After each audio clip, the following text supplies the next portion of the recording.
He guys, welcome to परीक्षा institute. It's me पुरुषोत्तम कुमार। दोस्तों, आज मैं आपके लिए लेकर आ गया हूँ द लास्ट लेसन का पार्ट सेकंड। क्लास 12 के लिए क्लास है, तो इसमें मैं आपको कंप्लीट एक्सप्लेनेशन हिंदी आपको दिखाऊंगा और आपको मैं बताऊंगा भी। तो आप अगर इस वीडियो को वॉच कर रहे हैं तो वीडियो को बिना स्किप किए आपको वॉच करना है, और हमारी जो कंप्लीट वीडियो है और उसके अनसॉल्व के सेट्स अगर आप देखना चाहते हैं तो उसकी भी प्लेलिस्ट आपको दी गई है। और जैसे जैसे आपके एग्जाम्स आएंगे वैसे वैसे मैं आपको अनसॉल्व का प्रिपरेशन भी करवा दूंगा। तो चलिए स्टार्ट करते हैं इस क्लास को। तो आज की क्लास में हम पार्ट 2 करने वाले हैं। तो जहाँ तक हमने कंप्लीट कर लिया था उसके बाद का देखने वाले हैं। चलिए देखते हैं। तो इसमें है that's the great trouble with Alsace, she put off learning till tomorrow. Now those fellows out there will have the right to say to you, how is it you pretend to be Frenchman and yet you can neither speak nor write your own language, but you are not the worth, poor little France. We all a great deal to reproach ourselves with. M Hamel का कहना है कि अल्सेस के सभी लोगों को दोषी ठहराया जाना था, क्योंकि कोई भी सीखने के प्रति गंभीर नहीं था। वह वर्ग को बताता है कि दुश्मन पर्शियन उन पर हंसेंगे और कहेंगे कि वे केवल फ्रांसीसी लोगों को ही दिखाते हैं, ना तो अपनी भाषा बोल सकते हैं और ना ही लिख सकते हैं। उनका कहना है कि फ्रांस को खुद को दोषी नहीं समझना चाहिए, क्योंकि हर कोई गलती पर है, या हर किसी के मतलब सभी ने गलती की है। इसके बाद में नेक्स्ट है आपका paragraph. Your parents were not anxious enough to have you learn, they preferred to put you to work on a farm or at the mills so as to have a little more money, and I have been to blame also. Have I not often sent you to water my flowers instead of learning your lesson, and when I wanted to go fishing, did I not just give you a holiday? M Hamel का कहना है कि French के माता पिता उन्हें शिक्षित होने में दिलचस्पी नहीं दिखा रहे थे। वे चाहते थे कि वह खेत या चक्की में काम करे और कुछ पैसे कमाए। वे कहते हैं कि एक शिक्षक के रूप में उन्हें पढ़ाने में भी कोई दिलचस्पी नहीं थी। वह उन्हें पौधों को पानी देने के लिए अपने घर भेज देता था। कभी कभी वह छुट्टी घोषित करता और मछली पकड़ने जाता। Then from one thing to another, M. Hamel went on to talk of the French language, saying that it was the most beautiful language in the world, the clearest, the most logical, that we must guard it among us and never forget it, because when a people are enslaved, as long as they hold fast to their language, it is as if they had the key to their prison. M Hamel अपनी मातृभाषा French को दुनिया की सबसे सुंदर, स्पष्ट और सबसे तार्किक भाषा मानते हैं।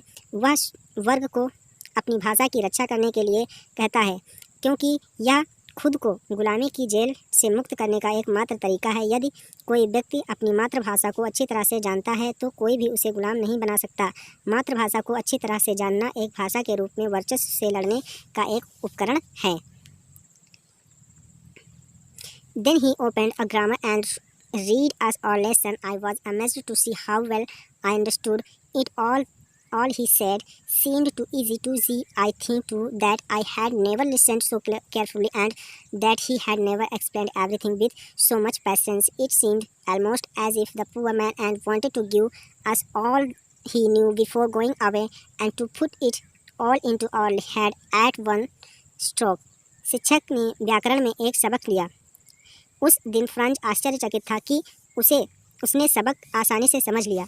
उसने महसूस किया कि वह चौकस हो गया था, और उस एम हेमल ने भी बहुत धैर्य के साथ सबक समझाया। फ्रांस ने महसूस किया कि शिक्षक उन्हें वह सब ज्ञान देना चाहते थे जो उनके जाने से पहले था। After the grammar, we had a lesson in writing that day. M. Hamel had new copies for us, written in a beautiful round hand French अल्सेस। Grammar के बाद उनके पास लिखित रूप में एक सबक था। एम हेमल ने फ्रेंच अल्सेस के साथ कक्षा की नई पुस्तिकाएं दी।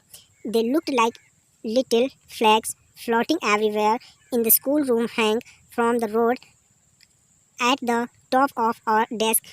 You ought to have seen how everyone set to work and how quiet it was. The only sound was the stretching of the pen over the paper. French ने महसूस किया कि यहाँ कक्षा में देशभक्ति की एक हवा थी। नोटबंदी फ्रांस के झंडे की तरह थी, जो चारों तरफ तैर रहे थे। पूरी कक्षा लिखने में व्यस्त थी और केवल वही आवाज़ सुनी जा सकती थी जो कागज़ पर लिखी जाती थी।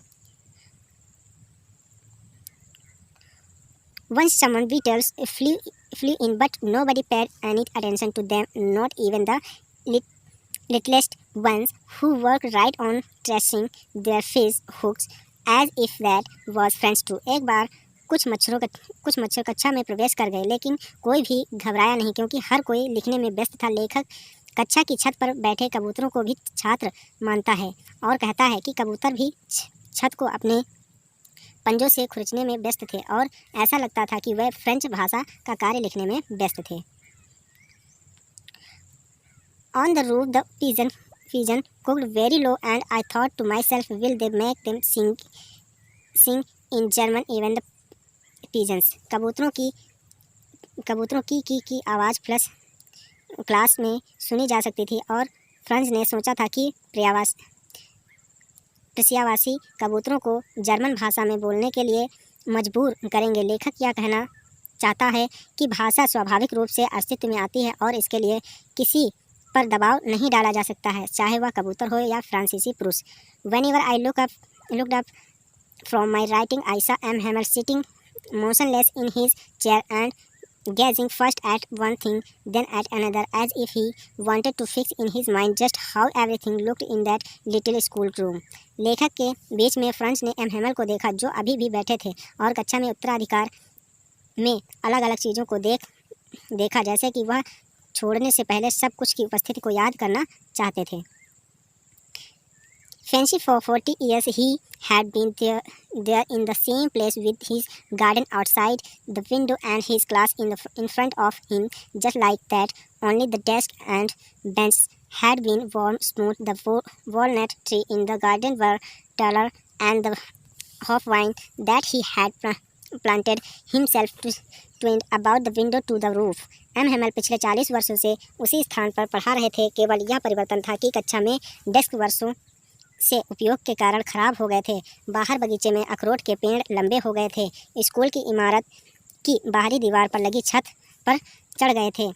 How it must have broken his heart to leave it or poor man to hear his sister moving about in the room above, packing their trunk from they must leave the country next day. French को लगता है कि शिक्षक को अपने जीवन के 40 साल बिताने के स्थान से दूर भेजने के लिए दिल टूटना चाहिए। अपनी बहन को पैक करने और उनके सामान को हिलने की आवाज़ कमरे के ऊपर से सुनी जा सकती थी, क्योंकि उन्हें अगले दिन निकलना था।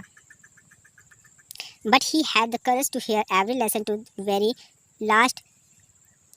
After the writing, we had a lesson in a history, and then the babies chanted their baby babu like that. मतलब ऐसा कुछ आवाज़ें आ रही थी। एम हेमल ने रचना की और पूरी कक्षा में पाठ को सुनाया। लेखन कार्य के बाद फोनेटिक्स द्वारा पीछा किए गए इतिहास का एक पाठ था, जहां उन्होंने वर्णमाला की ध्वनियों का पाठ किया था। फ्रेंच ने कक्षा को शिशुओं के रूप में संदर्भित किया, क्योंकि वे बड़े हो गए थे। वे ध्वन्यात्मक का पाठ पढ़ रहे थे, जो आमतौर पर छोटे बच्चों द्वारा किया जाता है। इसलिए वह खुद को और अपनी कक्षा को बच्चे कहते हैं। Down there at the back of the room, old Hauser had put on his spectacles and, holding his primer in both hands, spelled the letter with them. You could see that he too was carrying his voice tremble with emotion, and it was so funny to hear him that we all wanted to laugh and carry. How well I remember it, that last lesson. Hosier ने अपने चश्मे पर हाथ रखा था और primer को अपने दोनों हाथों से पकड़कर कक्षा के साथ अक्षरों का पाठ किया था। वह रो रहा था। जैसे ही वह बोला, उसकी आवाज़ कांपने लगी। फ्रांस की मिश्रित भावनाएं थी। उन्हें यह देखकर मजाक लगा कि हाउजर जैसा बूढ़ा व्यक्ति कैसे रो रहा था और कांप रहा था, और दूसरी ओर वह भी भावुक महसूस कर रहा था, जैसे हाउजर ने किया था। फ्रांस इस अंतिम पाठ को कभी नहीं भूल सकता। All at once and church clock struck 12, then the Angeles. तभी चर्च की घड़ी में 12 बज गए और प्रार्थना गीत शुरू हो गया। At the same moment the trumpets of the Persian returning from drill sounded under our window. M. Hamel stood up, very pale in his chair. I never saw him look so tall. उसी क्षण प्रसियाई सैनिकों द्वारा खेले जाने वाले तुरही की आवाज़ आई, जो मतलब बजाए जाने वाले तुरही की आवाज़ आई जो ड्रिल से लौट रहे थे सुनाई दी। एम हेमल का चेहरा सुस्त और रंगहीन हो गया क्योंकि क्लास खत्म होने का समय आ गया था। वह सीधे और निश्चल खड़ा था और फ्रांस कहता है कि वह इतना लंबा कभी नहीं दिखाई दिया है। My friends said I but something choked him. He could not go on. Then he turned to the blackboard, took a piece of chalk, and bearing on with all his might, he wrote as large as he could. View love friends. M Hamel ने बोलना शुरू किया, लेकिन अपनी भावनाओं के बल पर वे आगे नहीं बढ़ सके। उन्होंने चाक का एक टुकड़ा लिया और ब्लैकबोर्ड पर विवे फ्रांस का लॉन्ग लाइफ फ्रांस लिखा जितना बड़ा हो सकता था। Then he stop and leaned his head against the wall, and without a word he made a gesture to us with his hand, "School is dismissed, you may go." फिर उन्होंने लिखना बंद कर दिया, दीवार की ओर झुक गए और बिना कुछ बोले कक्षा को छोड़ देने का संकेत दिया क्योंकि कक्षा समाप्त हो गई थी। डेट्स ऑल, ये आपका लेसन था। आई होप ये लेसन आपके लिए बहुत ही हेल्पफुल वीडियो रहेगा। तो अगर आप मेरी वीडियो कंप्लीट वॉच करना चाहते हैं तो आपको प्लेलिस्ट दी गई, वहाँ से जाकर के मेरी कंप्लीट वीडियो वॉच कर सकते हैं, जिसमें कि आपको अनसॉल्व 10th के और 12th के भी मिल जाएंगे और आपको इंपॉर्टेंट क्वेश्चन भी करवाऊंगा मैं, और उसके लिए नोट्स प्रिपेयर मैं अनसॉल्व से ही करूँगा जो कि अखबार पब्लिकेशन का है। तो आप अगर मेरी चैनल पर कंटिन्यू आप स्टेबल रह पाएंगे तो आपको यहाँ से बहुत ही अच्छा कंटेंट मिलने वाला है। Thanks for watching this video. मिलते हैं नेक्स्ट वीडियो में।